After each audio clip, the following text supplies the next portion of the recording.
Baik pemirsa, terima kasih masih setia bersama kami di Bincang hari ini. Tentunya kami juga masih bersama Wakil Ketua KPAI, Dr. Jasra Putra.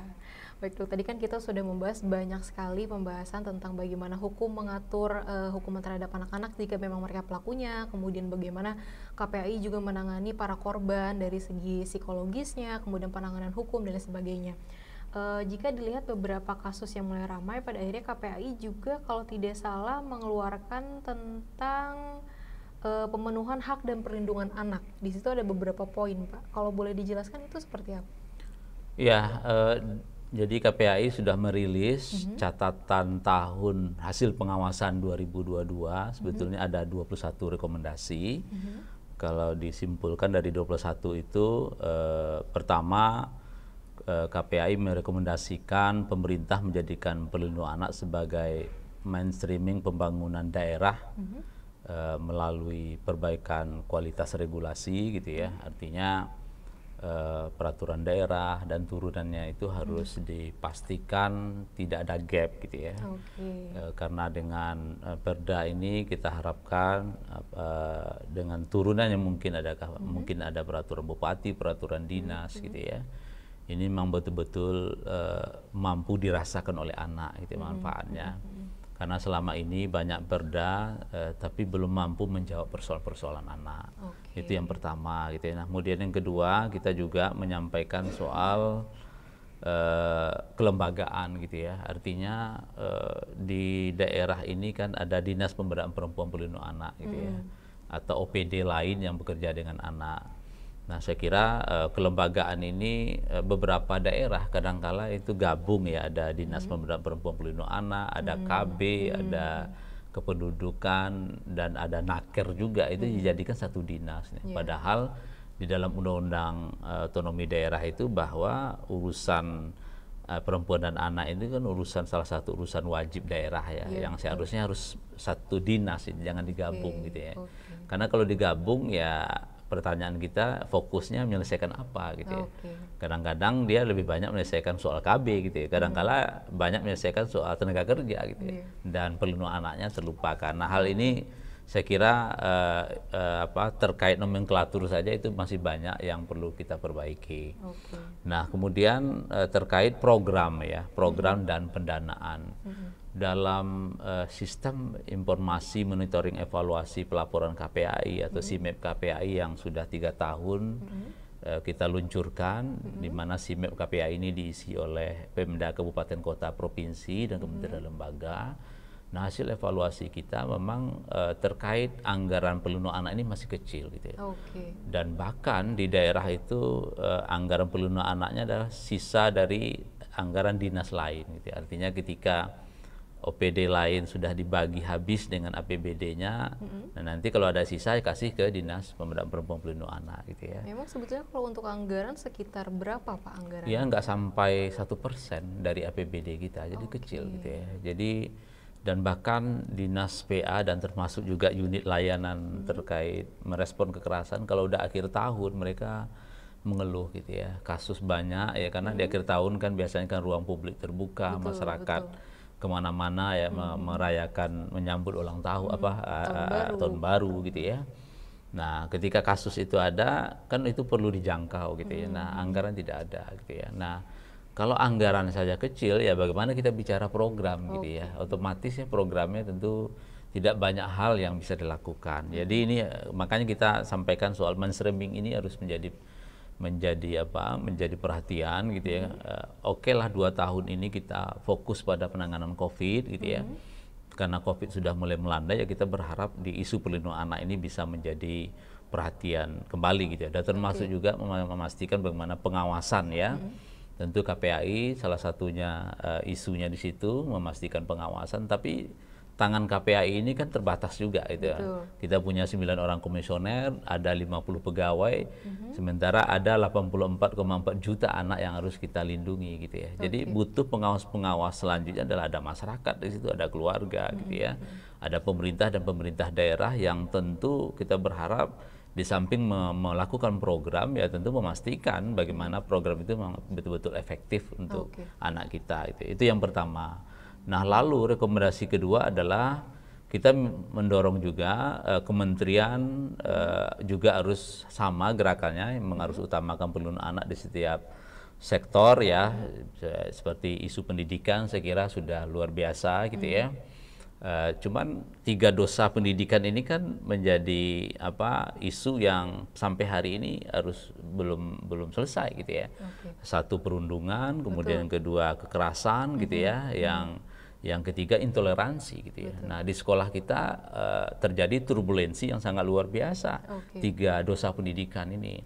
Nah tentu kita minta kepada Mas Menteri, Mas Nadiem agar sisa pemerintahan ini kan mudah-mudahan bisa diselesaikan 3 dosa pendidikan ini gitu ya. Nah kemudian di isu lain adalah isu kesehatan gitu ya.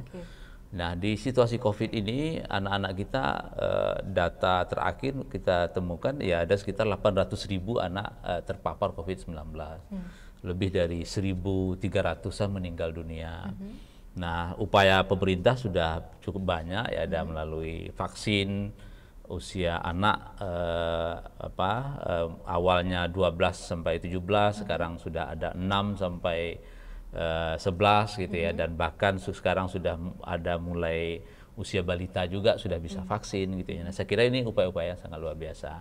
Tapi juga tantangan di isu kesehatan itu kan sangat luar biasa juga. Misalnya kemarin soal isu anak gagal ginjal akut gitu ya. Yang meninggal cukup banyak ya, hampir dari 190 anak dan ratusan anak mengalami pengobatan yang sangat luar biasa gitu ya. Ditambah lagi hari ini ada KLB terkait penyakit cacar gitu ya, yang saya kira di beberapa kabupaten kota sudah menjadi KLB. Nah saya kira ini situasi-situasi kesehatan anak kita yang di mana situasi COVID ini ditambah lagi soal gangguan jiwa anak kita.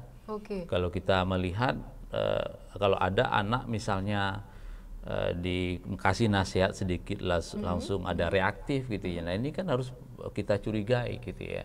Ada mungkin secara physically mungkin sehat, tapi ketika ada profesi psikolog yang mendalami situasi kejiwaan anak kita, ternyata dia butuh bimbingan gitu misalnya gitu ya.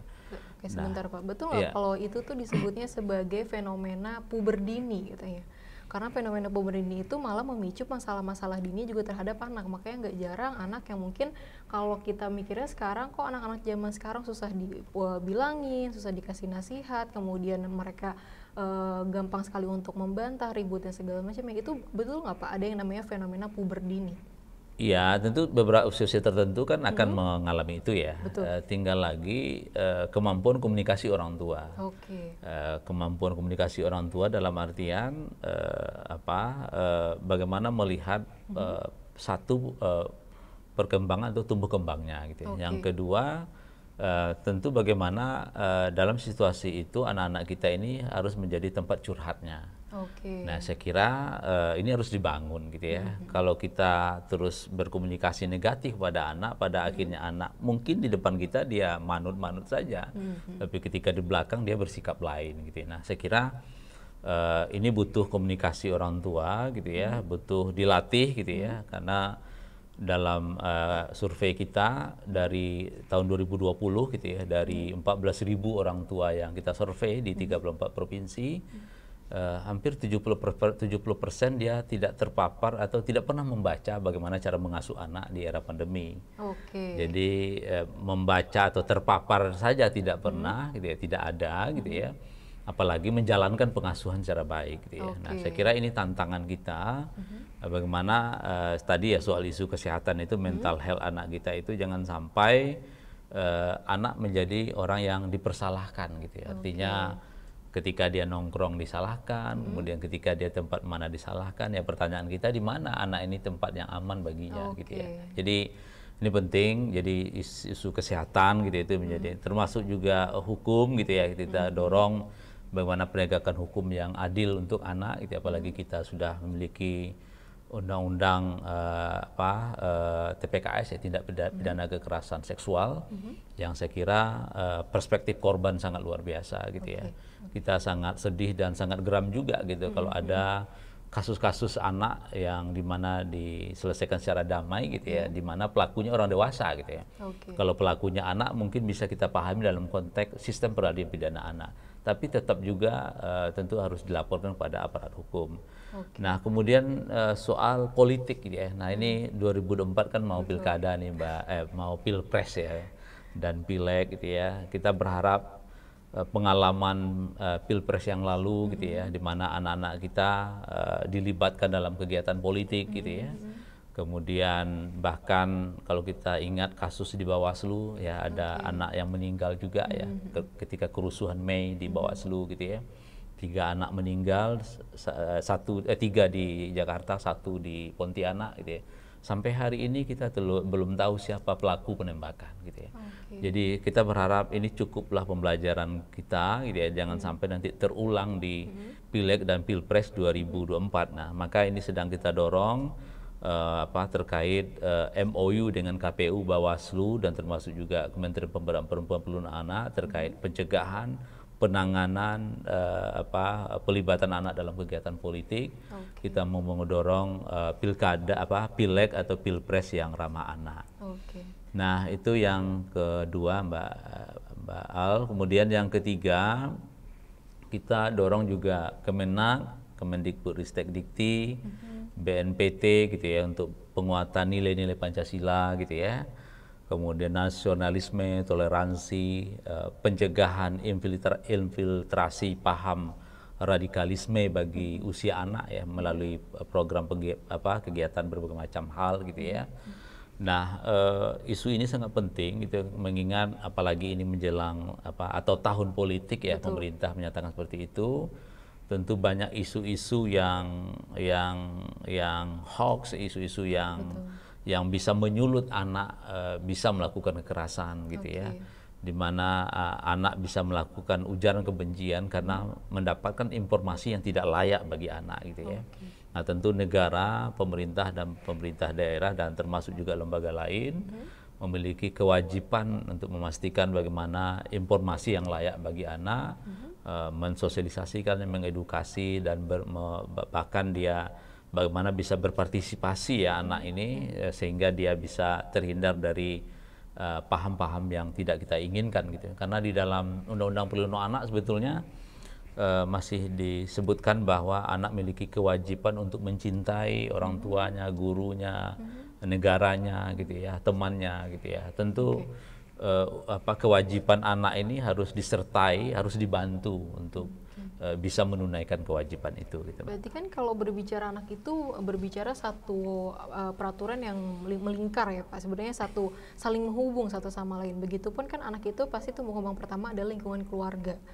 Ibu menjadi peran penting di situ. Kalau dilihat sekarang ini kan kita sedang dilanda teknologi informasi yang mudah sekali diakses oleh anak-anak. Kemudian di pandemi itu kan anak-anak full di rumah ya Pak, yang sekolah juga di rumah, kemudian semua aksesnya itu ada di internet, di handphone. Bagaimana sebetulnya membentuk satu lingkungan keluarga terlebih dahulu yang baik atau yang ramah terhadap anak? Karena dilihat yang tadi Bapak sendiri bilang bahwa saat ini adalah banyak sekali ibu-ibu yang justru belum paham bagaimana mendidik anaknya. Ditambah lagi adanya kasus hamil dini anak-anak, kemudian menjadi pernikahan dini dan lain sebagainya. Itu bagaimana Pak cara membentuknya? Iya, memang di isu keluarga dan pengasuh alternatif ini kan isu kedua ya dalam aduan kita tertinggi ya. Kalau tahun 2020 ini klaster 2 ini klaster yang paling tinggi gitu ya. Di mana anak yang mengalami korban perceraian, perebutan hak asuh, penelantaran gitu ya. Kemudian konflik orang tua dan seterusnya, ini kan berdampak kepada anak gitu ya. Nah, isu keluarga dan pengasuh alternatif ini tentu ini isu hulu gitu ya, isu keluarga yang saya kira bagaimana memastikan fungsi-fungsi keluarga ini kan bisa berjalan. Karena di dalam mandat konvensi hak anak, undang-undang perlindungan anak gitu ya, memenjarakan orang tua itu adalah pilihan terakhir. Jadi negara berkewajiban untuk memampukan orang tua, apakah dari sisi, kalau memang masalahnya adalah dari sisi ekonomi ya tentu mensupport ekonominya. Kalau dari sisi pengasuhan, memastikan bagaimana bisa memahami dan bertanggung jawab untuk mengasuh gitu ya. Nah, ketika negara sudah maksimal melakukan upaya-upaya untuk memampukan orang tua, maka ada pilihan terakhir terkait penegakan hukum. Nah, maka bagaimana cara membangun keluarga, pengasuhan yang baik? Saya kira ini adalah isu negara yang sangat luas gitu ya. Apalagi kita di Indonesia ini belum punya namanya rancangan undang-undang pengasuhan. RUU-nya sudah ada, RUU pengasuhan, dan sudah masuk ke prolegnas di urutan 75 kalau nggak salah saya. Nah, di RUU pengasuhan ini isunya adalah dimanapun anak berada, baik itu di keluarga, di lembaga gitu ya, atau di tempat-tempat lain gitu ya, dipastikan bagaimana standar pengasuhannya sama gitu ya.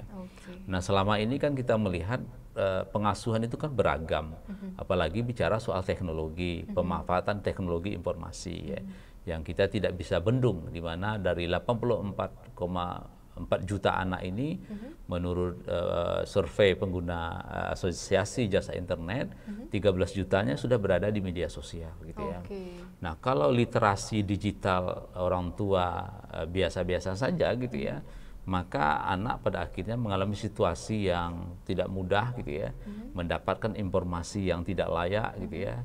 Dan bahkan dalam survei kita dari 25.000 anak yang kita survei tahun 2020 di 34 provinsi, dan mereka sudah menggunakan gadget hampir 5 jam setiap hari, dan bahkan sampai subuh hari gitu ya. Dan mereka juga memperoleh konten-konten negatif ya, pornografi gitu ya, terorisme, yang itu konten-konten yang mungkin tidak sengaja mereka klik. Dampaknya apa? Kalau anak kita telah terpapar dengan pornografi, dalam kajian Harvard University menyatakan bahwa kecanduan itu sama dengan kecanduan mengkonsumsi narkoba. Dan dampaknya apa adalah hari ini kita lihat alasan anak melakukan dispensasi kawin ya, salah satunya adalah sudah hamil duluan gitu ya. Dan kasus Ponorogo ya, betul kita tadi sudah melakukan rakornas dengan Pemda Jawa Timur gitu ya. Dan memang pemerintah daerah selama 2 tahun atau 3 tahun belakangan ini kan fokus penyelesaian COVID. Sementara terkait perlindungan anak agak abai gitu ya. Nah, maka kita ingatkan lagi bahwa kita sudah memiliki undang-undang perlindungan anak, kita sudah memiliki undang-undang tentang perkawinan yang terbaru, di mana usia menikah adalah 19 tahun, baik laki-laki maupun perempuan. Kita sudah memiliki strategi nasional gitu ya, di mana apa yang harus dilakukan oleh kementerian dan lembaga dan pemerintah daerah gitu ya. Tapi problemnya adalah kita lihat kalau bicara pernikahan usia anak, dari 5 provinsi yang kita lakukan pengawasan, baik itu Banten, Jawa Timur, NTB, Kalimantan Selatan, Kepulauan Riau, memang belum terlalu serius gitu untuk melakukan upaya-upaya pencegahan terkait katakanlah pernikahan usia anak itu. Sebetulnya pembahasan yang sangat menarik dan butuh waktu yang panjang ya Pak untuk membahas ini. Tapi bagaimana closing statement Bapak tentang hal ini? Ya, jadi bicara perlindungan anak ini butuh orang sekampung, Mbak Al. Jadi siapapun dan dimanapun, sekecil apapun yang kita lakukan untuk perlindungan anak, dan ini tentu sangat bermakna, sangat penting bagi anak-anak kita. Dan oleh sebab itu dibutuhkan kepeloporan baru, baik di tingkat lokal, desa, kelurahan, kabupaten kota gitu ya, untuk terus melakukan pengawasan kita bersama. Karena dengan kepedulian itu, baik itu di tingkat keluarga tentu yang pertama dan utama yang bertanggung jawab terkait perlindungan anak, tapi ada komponen sistem berikutnya adalah ada pemerintah dan pemerintah daerah, masyarakat, dan termasuk juga teman-teman media. Ayo bersama-sama berkolaborasi memastikan generasi emas kita, yang dimana 2045 negara berharap menjadi generasi-generasi unggul yang membanggakan bangsa ini gitu. Oke, baik. Baik pemirsa, tak terasa kita sudah menemani Anda selama 30 menit lebih. Sejujurnya ini pembahasan yang butuh waktu yang lama, juga pembahasan yang sangat serius dan menarik sekali ya Pak. Karena ini membahas tentang anak, bahwa yang perlu kita ketahui adalah anak selalu menjadi korban dalam segala sektor ya Pak. Dan keluarga menjadi peran penting bagi perkembangan anak ke depannya nanti bagaimana. KPAI juga hadir dengan beberapa program yang juga ada call center. Jika teman-teman nanti mungkin ada yang mau mengadu, bisa ke call center dan websitenya ya Pak ya. Yeah. Baik pemirsa, Sebelum kami pamit undur diri, kami ingatkan kembali untuk pemirsa setia Sultan TV agar terus terhubung bersama kami di sosial media. Jangan lupa like, comment, subscribe, dan follow beberapa akun sosial media kami juga. Saya Herunisa Alaraf beserta kru yang bertugas pada hari ini mohon undur diri. Kembali bertemu nanti di Bincang Hari ini. Terima kasih.